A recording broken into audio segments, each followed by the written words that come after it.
Hey,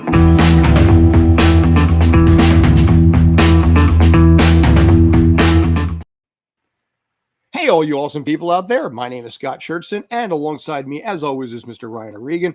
Davion is actually unavailable today, so it's just the two of us. As always, basically, this is Tales from the Film Set on Spanglish World Network, Zingo TV, channel 249 and 250. Kindly make sure to download the Zingo TV app on the app stores of iOS and Android. When you download, make sure to rate and leave a comment. Both apps are free. And lastly, Zingo TV is also available on Google Chromecast, Amazon Fire, Fire TV sticks, Roku, Roku sticks, and all smart TVs 2016 and forward. Sir, how are you, man? I'm good. I was just bobbing my head thinking that, maybe I was like mentally sending all of that to your mouth and actually making you talk, You know what? Honestly, the weird thing about that is I had a really hard time with that stuff for a while. I fumbled that a lot. That's because you kept trying to speed it up. Like you were trying to be like the one guy from the Micro Machines thing. John Machida. I used to be Facebook friends with that guy, and then he unfriended me at some point. I was really, really bothered by that. He was a really cool guy, too. Did he do it quickly, or did it take a while? No, I think I think it probably more the take a while part of it. I mean, I would like his comments. He had a theater thing. He got married to some guy like 10 years ago. It was all really, really sweet and everything like that. But I tried to pattern some of my talking around John Machida because growing up, the Micro Machines, the FedEx commercials, that was a staple of every 80s kid's childhood. Transformers. Oh, yeah. And dude, so many other things on top of it. Family Guy, for God's sakes, he showed up on. But yeah, so I was always kind of bothered by that. But it is what it is. I'm obviously not anywhere near Lloyd knows. Every time I think about speed talking, I always go back to like Jim Carrey and Liar Liar. Oh, yeah. He was talking about all the stuff he did during that traffic stop, and I'm like, how? Sometimes you see guys like that, and they're usually just best suited to just roll. You just let them ad lib. I know with Scrubs, Neil Flynn, who played the janitor, there was blocks in the script where it would just literally say janitor makes something up, and they just let him go. So anyway, that is not what we're here for today. We got a bunch of stuff we're going to be breaking down. We're going to be talking about, ironically enough, a lot of the hate today is going to probably be going towards Netflix because again, I reemphasize how. Basically, okay. I want to talk about Resident Evil. You want to talk about Monsters, which honestly, I'm dying for that one because let's put it this way: Rob Zombie directs the Monsters, and it doesn't work. We're going to get into that one hardcore because okay, in its own time, but by God, we're going to hit that one. I'm excited about that. But before we get into that, we are in fact going to be talking a little bit about the Resident Evil series on Netflix, which is frankly getting a ton of backlash, not just from fans who can be viewed as toxic, misogynistic, whatever you want to say, but critics as well are not a big fan of this. IGN, they loved, Netflix. They loved Resident Evil on Netflix. They talked about how it was a brave new direction and all these kind of things. But the fans were like, it takes everything fun out of Resident Evil and replaces it with CW drama. Now, if Davion were here, Davion would defend this. He said he did like it, but he is far and away not in the popular category when it comes to this, considering it has a 3.6 rating on IMDb right now. Yeah, that's not good. I wish I could say I saw it myself, but unfortunately I didn't. Although Lance Reddick there, who was playing Albert Wesker in this particular version, I watched him on another thing that premiered on Netflix this past weekend, Farzar, with the same guys who did Paradise PD and Brickleberry. Yes. Whew, that was painful. So, I mean, if that was painful and that was animated and that was supposed to be ridiculous, I can only imagine a show that wasn't meant to be. Yeah, this was something and this is going to be sort of part of the concern we have when it comes to Netflix as well, because sometimes they do really, really well with stuff. Stranger Things is a prime example. Comments are still rolling in as far as our reaction to the battle between the Demogorgon and Hopper. And somebody today referred to it as perfect. And they have that quality stuff there.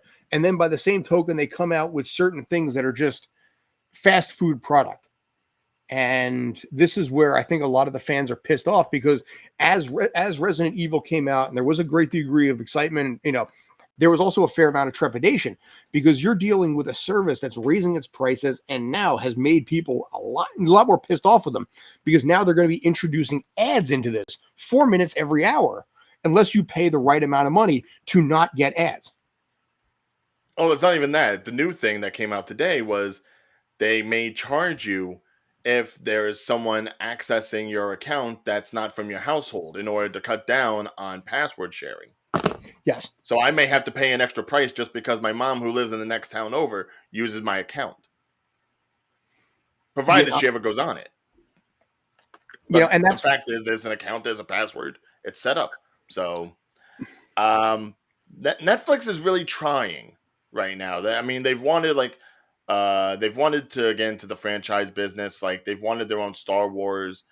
They wanted their own Harry Potter. They tried to do things with the Millarverse when it comes to what was that Jupiter's Legacy Mhm. and Super Crooks, which was kind of like a spinoff of that same universe of superheroes. Um, they haven't been able to find the right thing for them. I mean, they've had nice hits when it's been single individual shows, but then those shows take like a year or more to get the next season going. So you need like the next thing and the next thing and the next thing. They don't have a constant revolving set of shows that will keep people interested in the franchise and the Netflix as a whole. And that's what they really need. They need stuff to keep people coming back over and over and over. You see a lot of stuff like Peacock and HBO Max and Disney Plus. They had those troubles when they first started, Mhm. but now they're coming out with enough content that you can have enough repeat viewing. Netflix is like the minute you marathon something, you're done for the day or weekend. You don't have to go back until the next show, and that's not going to get enough people keep coming back. It's not just that, but also the problem is their entire business model. You look at somebody like, for example, Apple TV. Now Apple came pretty much out of nowhere and just launched a streaming service, and people were like, okay, kind of surprised. Ricky Gervais trashed it at the Golden Globes, but they've come out with a lot of content that's not bad and has gotten a lot of accolades because it is such a minute aspect of their money. I had a really long conversation a couple weeks ago with Joe Tollison, who does the play-by-play for NYCFC for the Yes Network, because he covers the team and everything like that. And now MLS is being played on Apple TV for the next 10 years. And his whole thing was Apple last year made $368 billion. $2.5 billion is not even a drop in the bucket to them because they Yeah, can that's not too afford to shabby. lose that. They could lose that money and not care because they still have so much left over. Netflix has Netflix. Apple in this case here, if they lose $2.5 million on that kind of thing, that's fine. They got the iPhone 11D6 coming out. That'll make them $78 billion. Right. And Yeah, Disney almost has relatively the same thing. I mean, you look very at much. the Hulu, Disney yeah. bundle that they promote. They diversify their audience. So, I mean, if you want the family-friendly stuff, you go to Disney Plus. Mm-hmm. If you want the more, grown-up edition stuff, you go to Hulu. If you want sports and something that's not scripted, you go to ESPN Plus. Mm-hmm. They have these different, streams that they can go to all under for like the bundle itself is less than the price than the Netflix price alone. And additionally, Disney obviously has everything with the tourism side of things, with Marvel and the movies. So it's not Hulu by itself. It's Hulu Right. as part of a greater umbrella. There is none of that with Netflix. I mean, Amazon, again, falls in the same category. You have Amazon Prime. Everybody and their brother pretty much all uses one Amazon login here, to basically mail out packages. And Amazon doesn't. They're making money every delivery all over the place. So they're like, all right, fine. They don't password crack because they don't.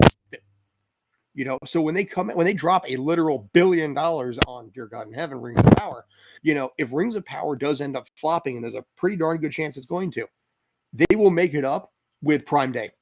They will open up a second, third, or fourth Prime Day if they have to recoup the loss, and they'll make it. Yeah, I mean, and you can even look at the other ones like Paramount Plus or relatively Peacock or HBO Max. All of those have major movie production names behind them. They Mm-hmm. have Universal, they have HBO, they have uh, you know, big name companies putting out product for them. Netflix is pretty much just scrounging to get whatever they can get. Yeah. And that's going to bring up the next thing that I'm going to be bringing up here. Because one of the Oh things God. yeah. You know, I mean, they obviously, yeah.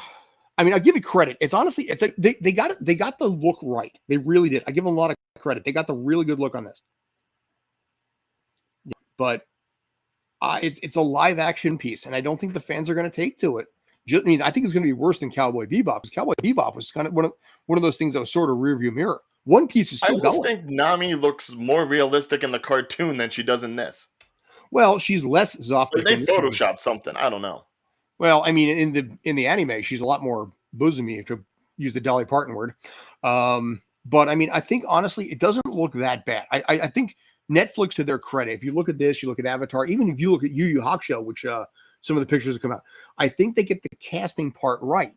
The problem is they don't get the faithfulness. They just assume that people will come over and see it because they're fans of the original thing.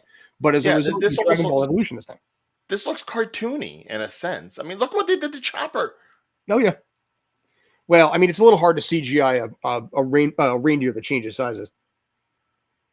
Right, but I mean, do we have to have the full reindeer? I mean, you couldn't just have like a kid, what's like some prosthetics or something?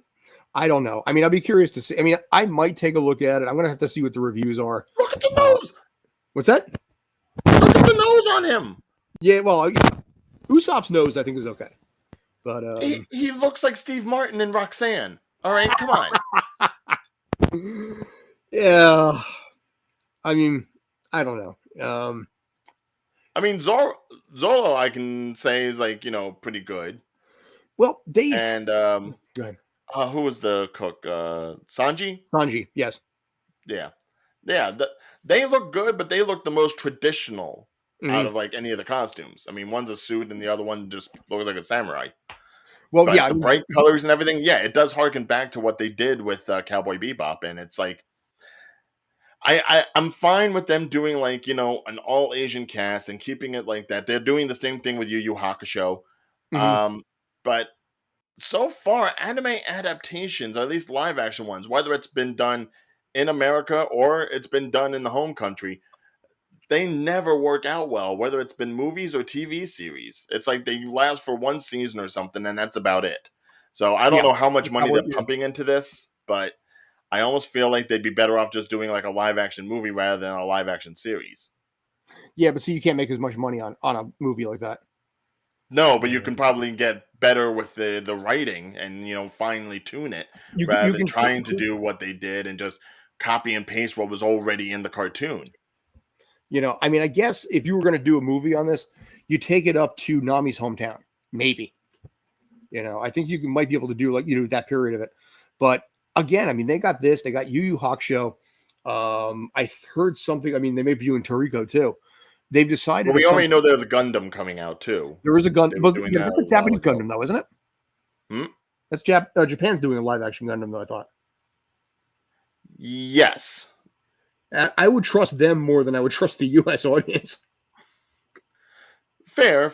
Although, I mean, if we're talking like stuff with war, I'll give America anything war-oriented because I feel like they do war well. Michael Bay. Yeah, no.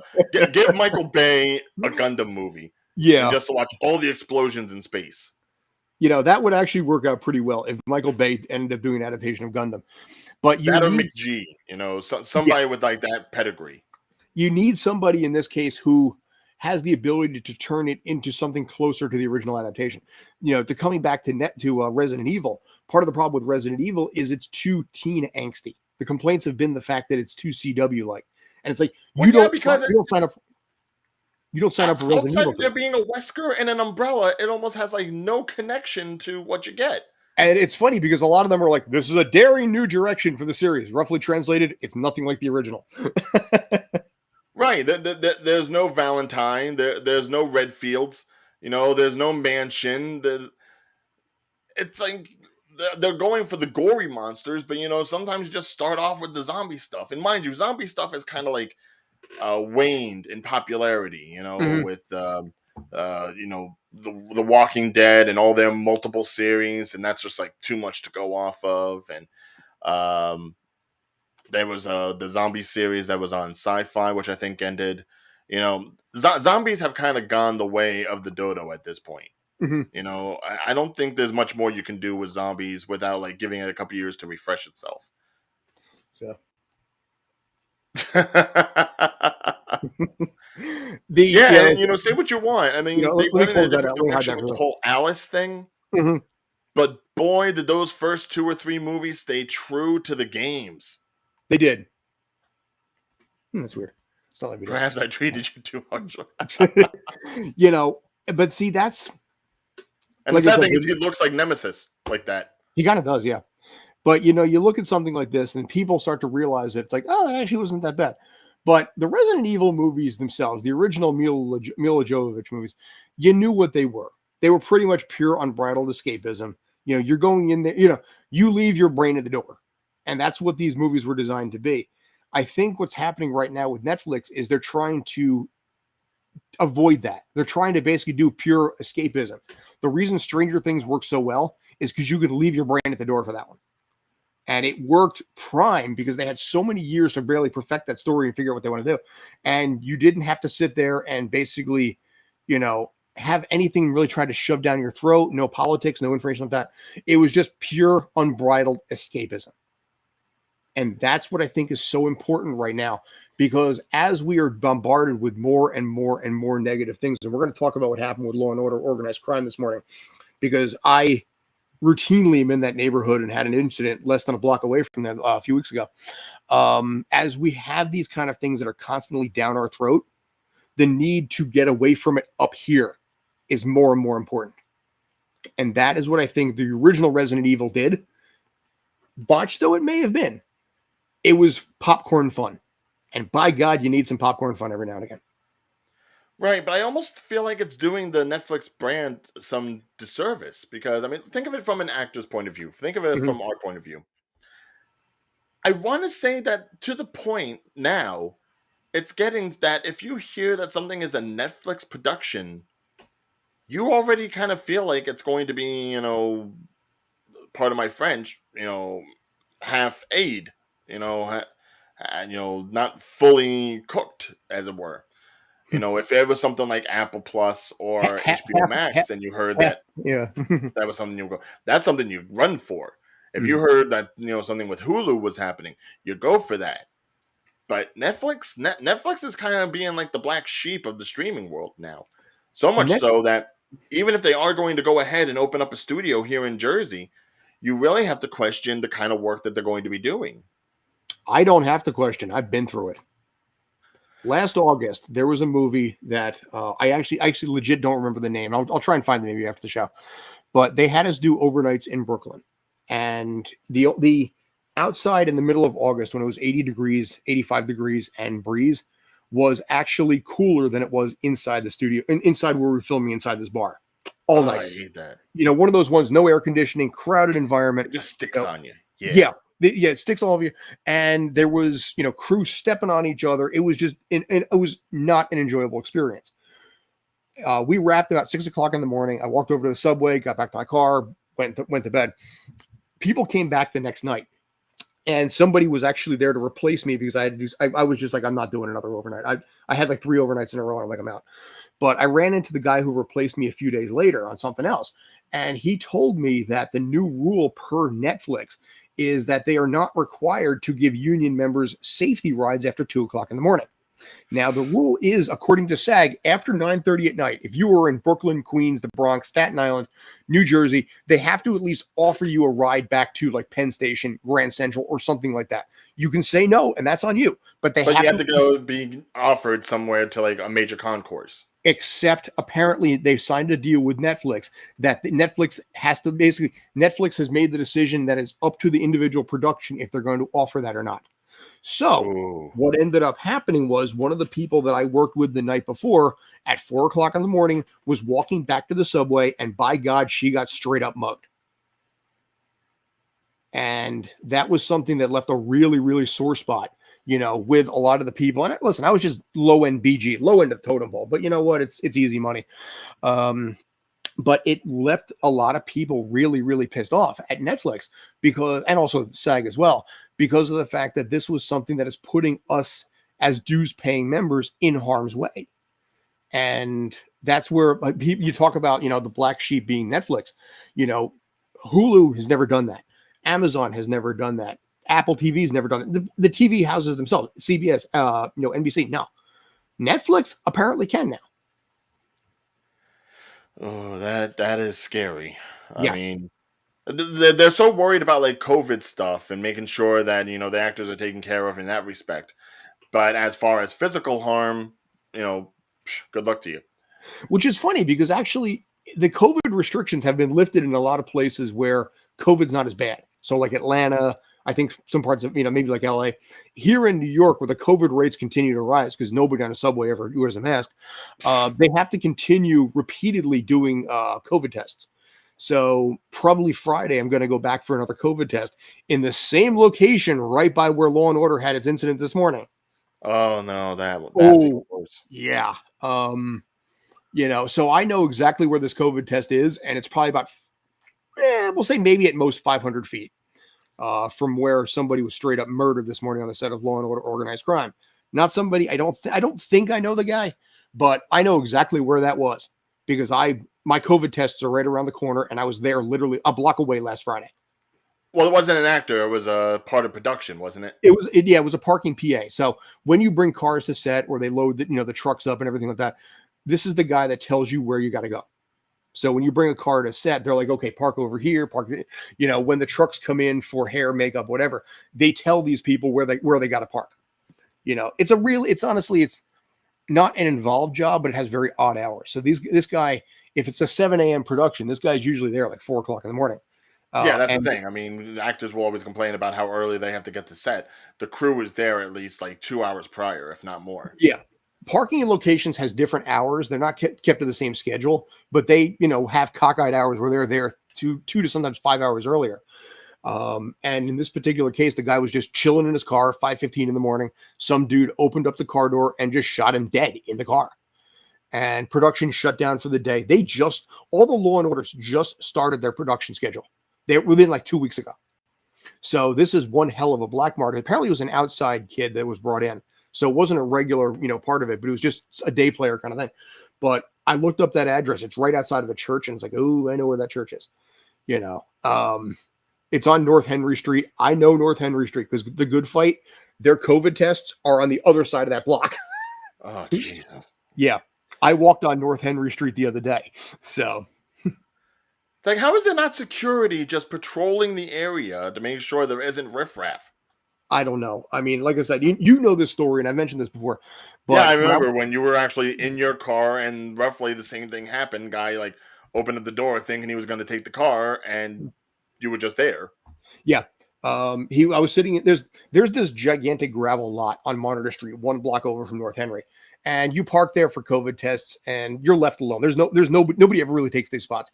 So 6:15 in the morning, I'm sitting there, watching Hulu before this COVID location opens up, and all of a sudden my door just straight up opens, and I look over to the guy and I'm like, "Hi, can I help you with something?" Because what are my last words going to be? And he freaks out. He's like, "Oh, I'm sorry, I had the wrong car. I apologize." And he closed the door and he takes off. I'm the only damn car in that entire area. And I texted my wife, like, this isn't the 4th level. Oh. Dude, yeah. It's like, I didn't, but it was one of those things that literally, if that dude had a gun, I was dead. There is no way possible I would have survived that. Absolutely not. And then, of course, like I said, what happened today and what went down. And, it kind of freaks you out even more so. Because the big reason I do it is for health insurance. I don't want to get shot and have to use that health insurance. I mean, at least, sprain your ankle first, it's like, get yourself on the board. Dude, yeah. So, but yeah, it's getting to the point where, I mean, thankfully it wasn't a Netflix production because Lord knows what they would have done for you. But, at least it was NBC and they have a little bit more of, they're a little bit more secure than I'd say most places just because NBC, New York, they're like a staple of the city. And it's also Dick Wolf, too, who also has the shows on the FBI shows on CBS. Oh, yeah. Without Dick Wolf, there'd probably be like no police procedurals on television. You'd have Blue Bloods, and that would basically be it. Yeah, he started it all. He is the inspiration. Yeah. And now, like I said, he's got 3 of them running, which supposedly all 3 are going to be, they're going to be doing a 3-show crossover this year. So Law and Order, Organized Crime, and SVU are all doing a crossover. This has become like the MCU. This is because we don't have the Arrowverse anymore, so they got to do this. Dude, if they end up, well, see, that's also tied to what Chicago Fire, I think is part of that. There's a there's a show in Baltimore that also is in that same, Law and Order universe as well. I can't remember which one it is. Well, yeah, I remember Chicago has done the crossovers between Chicago PD, Chicago Fire, Chicago Med, and I'm like, wow, a lot of Chicago. Well, those shows, like I said, they're in the same universe as Law and Order also. Right. It's like, when does Jersey get a police show? Just give us some corrupt cops. Bring it back to like the days of the Shield on FX. Homicide: Life on the Street. That was the one I was thinking of. That's the one in Baltimore. Right. That was the one that originally had Richard Belzer before he went over to Law and Order. By the way, fun fact, I just pulled this up literally as I'm pulling up Richard Belzer. You know who his cousin is? Henry Winkler. I could see that. I never knew.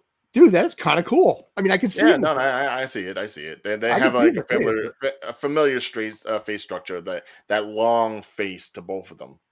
Yeah. But that's interesting. Like I said, I could see that. But sidetracking. Yes, we went. But yeah, by the way, basically the topics down below still says Resident Evil on Netflix, and we spent the last 10 minutes talking Law and Order. I forgot. Well, because again, it all turns into like safety on set. I mean, you can try to be as safe as you want yourself. Obviously, you have to do more than you probably feel like you should, because you can't necessarily guarantee that everyone on set is going to be able to have everyone else protected. And even worse, if you happen to be on a show that you're just doing for the money, you don't really care about the show, or if it's a show that you are caring about and you want to see it done well, and unfortunately, people are just going to keep pounding away at the pavement trying to get it done rather than caring whether or not it's good. Yeah. So it's really put like the whole acting zeitgeist on edge, in the sense that you almost wonder if it's still worth it, even if it's like your dream. But are the consequences and the ramifications and the outcomes worth it still to go ahead and pursue? Yeah. And this is where I was concerned. I had zero problems with this production last week, but I was doing some basic stuff for the show Manifest, which switched over to Netflix. They were a peach. They were unbridled, unmitigated perfection. Very nice, caring, outgoing. The director of that episode directed a bunch of episodes of Dexter. So, it had a little bit of a Dexter feel to it. And it was peachy. It was perfect. I mean, I had no complaints whatsoever. Even when it was hot, everybody cared about everybody. It was nice that way. So again, I think it's up to kind of the discretion of whatever their production is, how frugal they're going to be. Now, in other words, make sure you get your money's worth. Yeah. Speaking, though, however, of Netflix, or the other direction. Speaking of getting your money's worth. Yeah. We have something else. Rob Zombie. You remember Rob Zombie is basically, the metal singer, the guy who had such albums as The Electric Warlock. What's that? What did you do to Monsters? Oh, yeah. Apparently made it French. All right. Yeah. So we're going to fix that one in a sec. I mean, it could be a French film for all we know. Who knows what this trailer... Dude, how do you spell monsters anyway, dude? It's like monsters, but with a U. Yeah, well, see, this thing doesn't have autocorrect. Okay.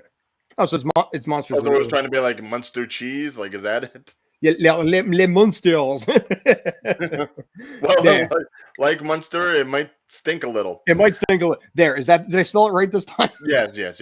The problem with this program I use is it does not have an autocorrect. You get so absolutely reliant on that little red line underneath when you screw something up.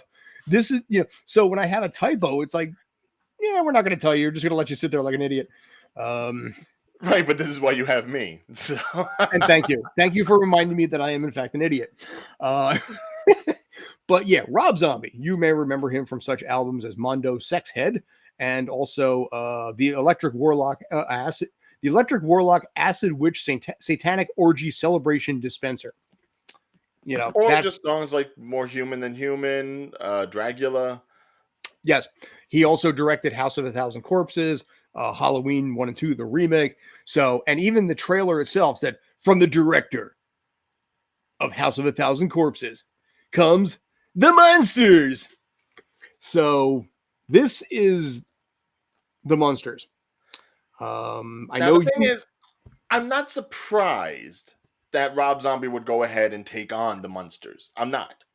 Because Rob Zombie's always kind of like had this aesthetic for like not so much super scary stuff, but more kitschy, 60s, 70s oriented sort of things. Like you've seen it in his movies. Oh, Um, yeah, a weird quasi like Tim Burton in that regard. yeah, almost like a parallel to him. Maybe a little bit more on the the less emo side and Mm-hmm. more the kooky crazy side. But yeah, him taking on the monsters feels like it would be a proper fit.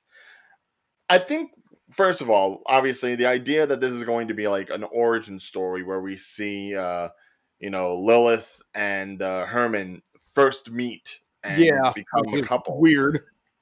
I mean, it hasn't been done. I don't know if the shows ever harkened back to it or Mm-hmm. gave any flashbacks to that sort of thing. So it is untreaded Oh, territory, but it's a small, smart idea if you want to go ahead and build it up. So I'll give it that. Um, the coloring has a little bit desired. I would have preferred he stuck with like the whole black and white because even when they did the colored shows, whether it was the Monsters Christmas special Monsters or Today. Monsters Go Home Yeah. or Mockingbird Lane when they had Chris O'Donnell Oh as Herman yeah, I Munster. forgot about that one. Yeah, there's just something about the black and white aesthetic that kind of really just fits for the Munsters. I think just because you get the idea of what they are just from the physical attributes, the color doesn't really help anything. Yeah, I So mean, that's a little off, especially when Herman Munster was more the color of Grandpa is right here. He wasn't green like the old school, Party City Frankenstein. So there's that, and then there's the trailer, which God. many people have said it looks porno movie esque, Mm, which is probably true. It looks like something that was simply shot on like a Canon 5D sort of camera or maybe an older iPhone. The speed is too fast. It looks like a home. It looks like something that came out of Creep Show 3. If anyone has ever seen Creep Show 3, you know it's not like 1 or 2. It is far from cinematic. If anything, it just looks like a bunch of vignettes that could have been on YouTube. This is what this looks like. This looks like it's setting up for like a YouTube reboot series from like 7 years ago with the way it's all sped up and the sound and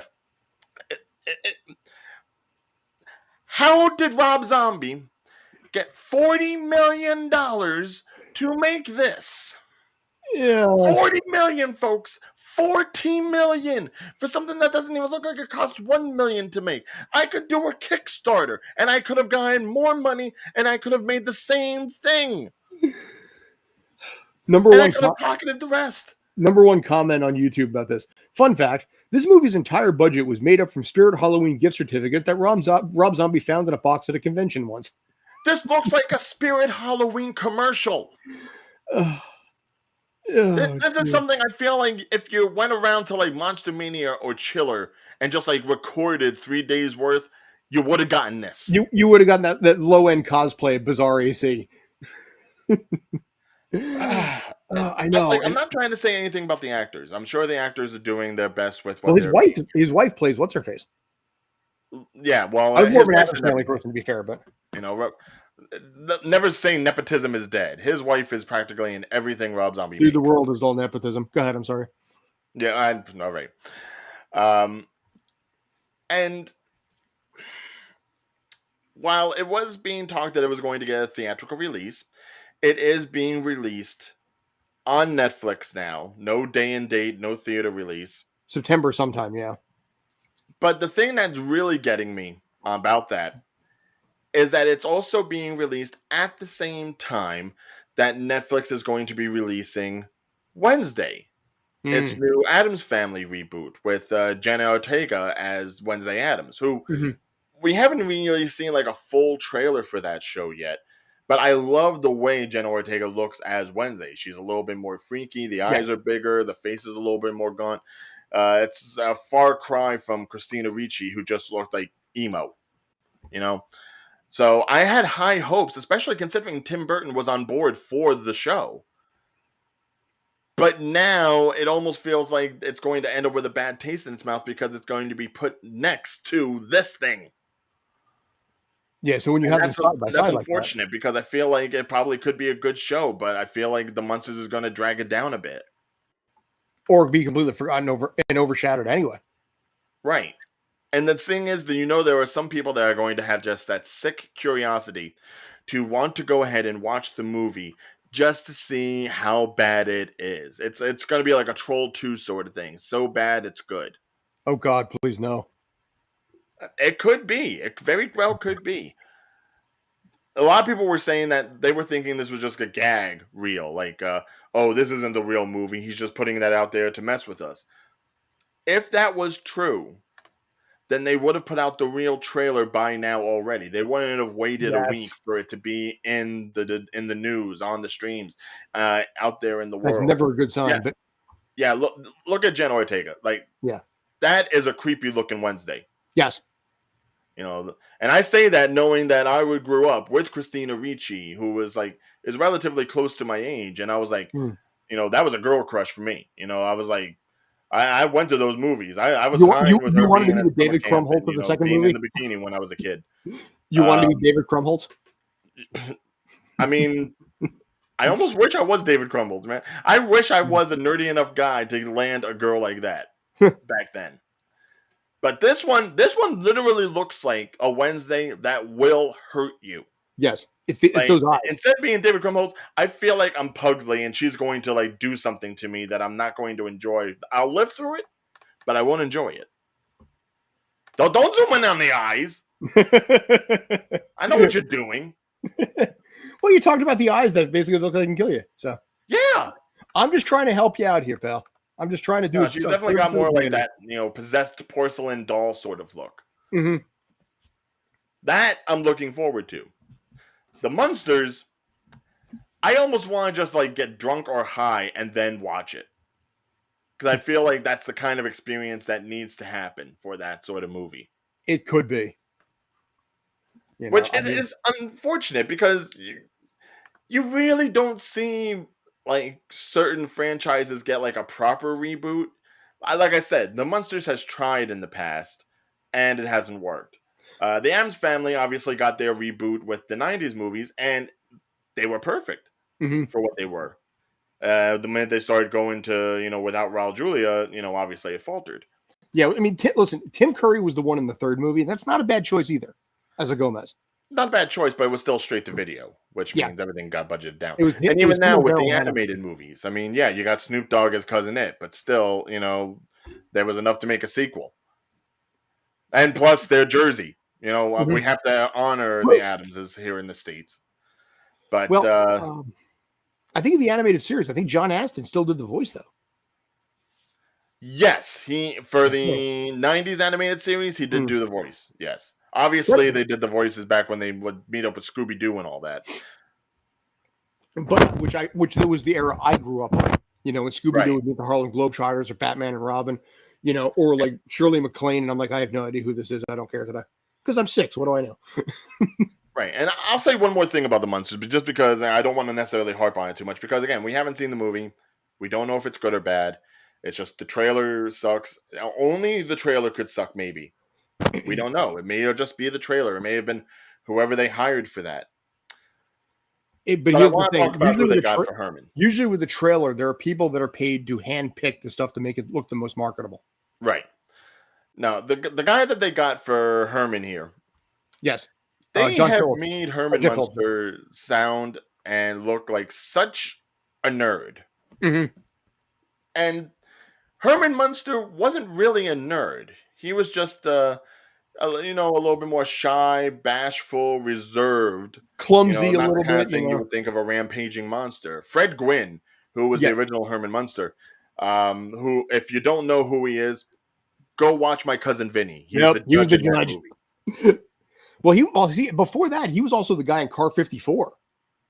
Well, I mean, I think Yeah. fewer people know Car 54. But I was going to say, yeah, that My Cousin Vinny was basically what brought him back. Ironically, That was his last light gleaming before he went off. the second one, The Munsters Today, lasted longer than the original series.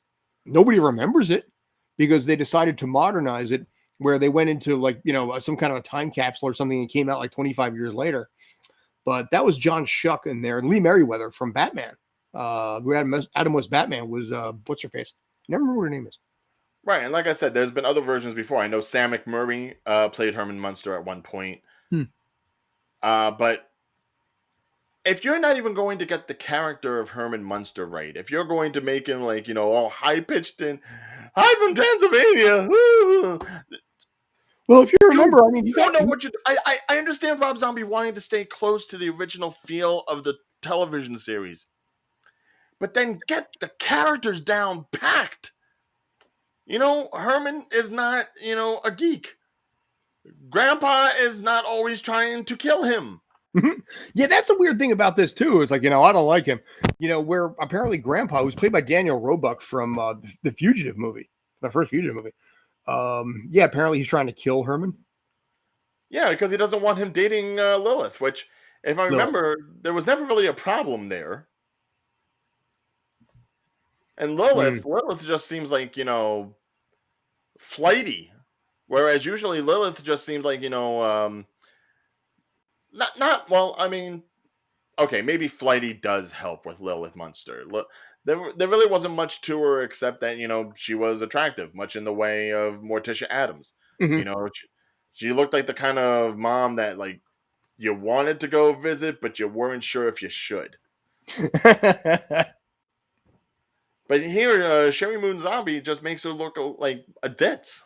And I'm like, I know this is supposed to be an origin story, so maybe they change at some point in the movie and become the part of the characters that we know and love. But it's not giving me high hopes. Well, again, it harkens a little bit back to what we were talking about before, where it's all, fire out the next thing as fast as possible and then move on. Right, but that's why I'm surprised by this, because really this is such a departure for Rob Zombie. And, I guess all actors and directors and everything, they all get to a point in their careers where it's like, okay, now I have to do something for my family, for the kids, for the younger generation. That's all well and good. But that doesn't mean that you go ahead and you soften it to a point that they don't have the same energy and vigor and importance that the characters originally had. Yeah. I would think this would be more of a passion project for him, which means I would have figured he would have taken his time and done it right. Unless he wasn't given that window, because Netflix was like, you know what? We're releasing this at the same time as Wednesday. Get it done. Right, that's the thing. This is supposed to be a Universal production, so you would think, okay, well, Universal is going to handle it, and it's going to end up on Peacock later. Apparently, that's not the case. So I don't know if Netflix was always the plan.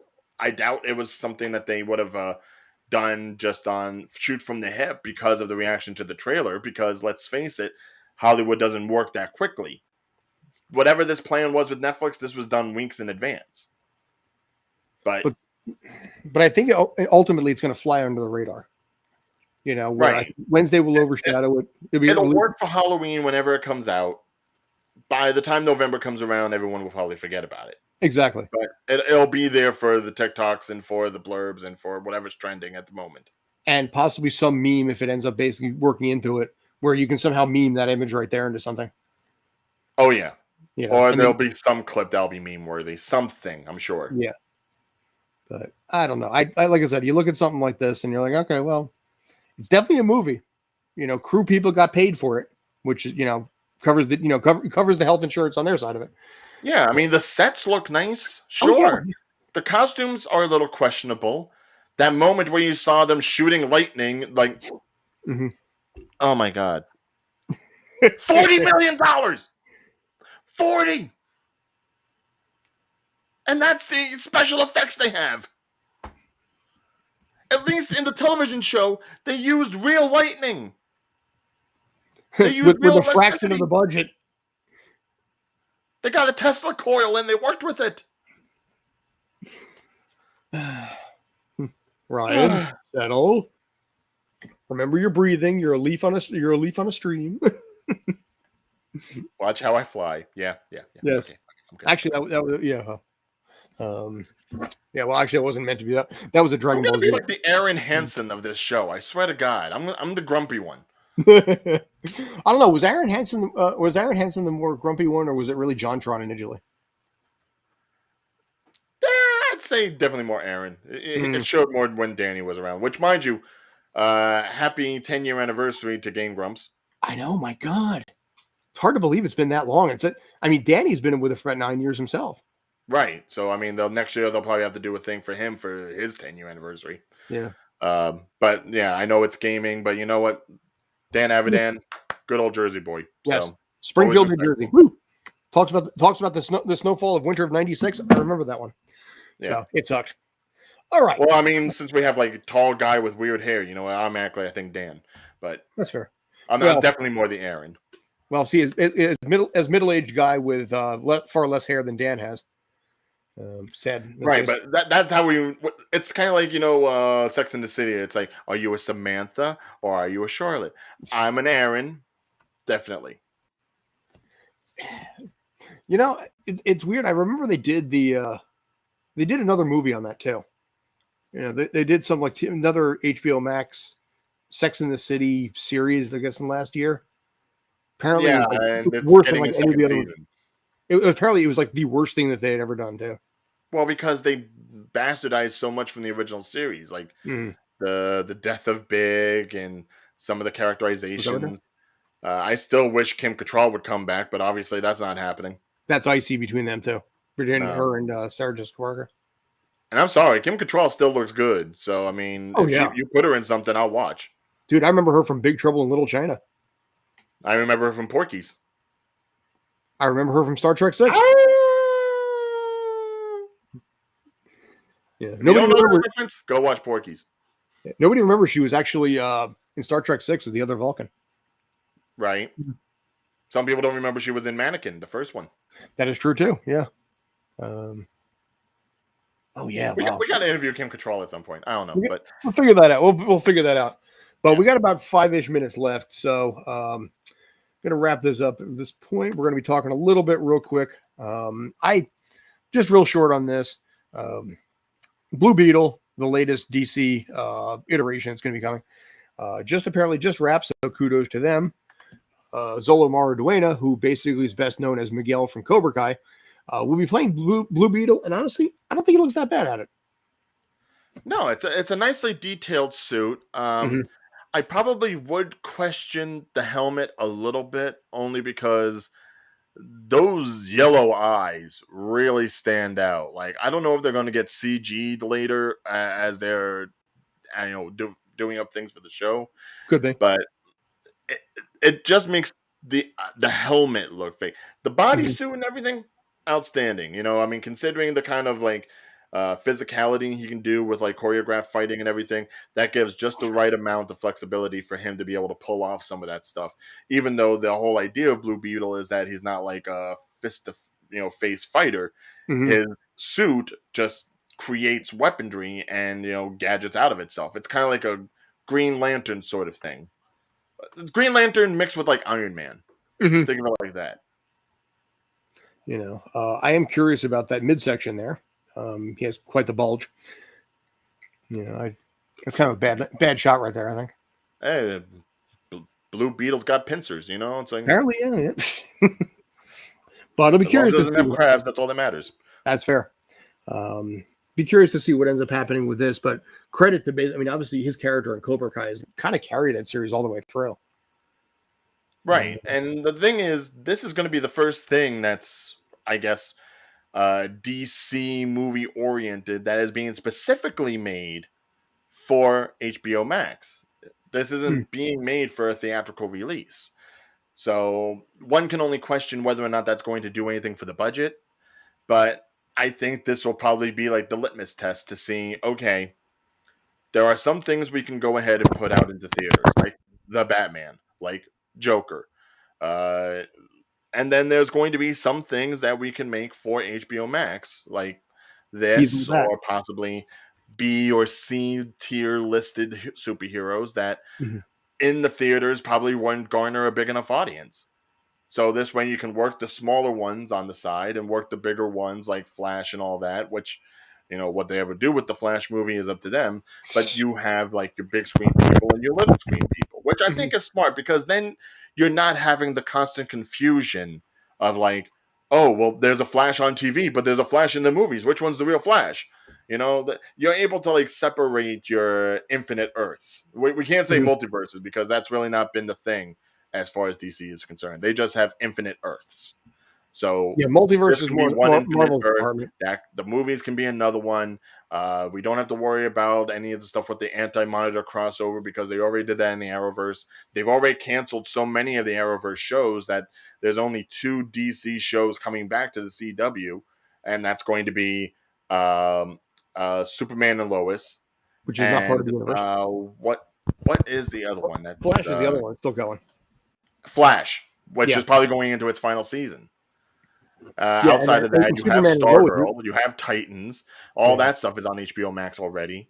So it's able to like split apart because they know that they don't have to keep everything connected like the MCU does, hmm which is smart. You know, I'd say even if you look at some of the comics and some of the animated movies, DC animated movies always blow Marvel ones out of the water, they do. and it's because they can work with all the individual comics and all the as they call it in the comic world, elseworlds and different timelines and different ways of doing things.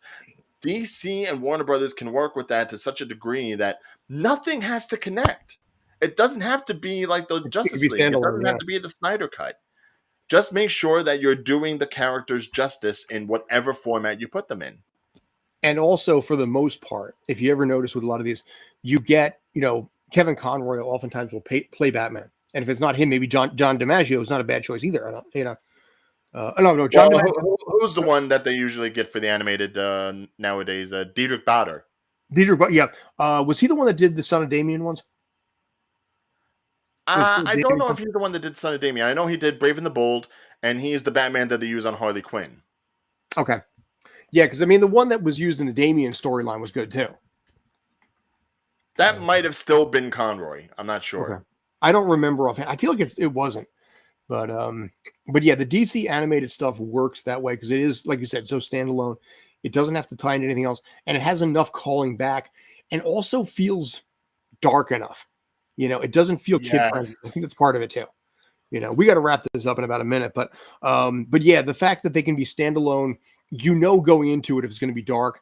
The Adam West stuff, you knew going into that what you were going to expect out of that.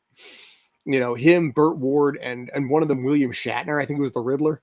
It's like, dude, this is not going to be like this is not going to be Killing Joke here. No, but then when you look at the last big crossover movie that they had, the Justice League Dark Apocalypse War. I didn't see that one. Oh boy, that was brutal. That was so brutal. I cannot wait to see how they follow up with that. If they follow up with it, because that pretty much like remade the universe. Even Teenage Mutant Ninja Turtles versus Batman was actually really that was really, really impressive, I gotta say. So, DC knows how to like split all their properties. Exactly. I'll give them that. Yeah.